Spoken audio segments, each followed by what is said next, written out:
I came from South Sudan. What brought us here today, the weather is so gruff. Because the time we were in Morocco, it seemed like a gruff time even. We've been in a suffering for more than years. I left South Sudan in 2014, a couple of years ago, just traveling the sub-Sahara of Northwest Africa to reach this country. It was a very purest going to the trouble and the tree.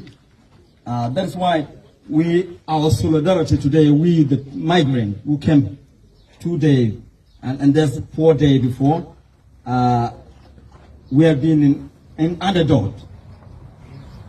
And solidarity with the condolences of our brother and beloved friend who lost their lives in these pens. They were being beat to death by the Moroccan government. Even the time before we came to the pens, they just moved with a helicopter and the airplane, searching us through the forest in Salwan and in Nadorobin, just dropping the tear gas to we. See, we are in the desert, in the forest. We left the village a couple days ago, just more than 2 to 3 months. We are just living on the forest. Nobody, even the nearby village, it's forbidden for we the black people to go and buy for you a food. All shops were being forbidden.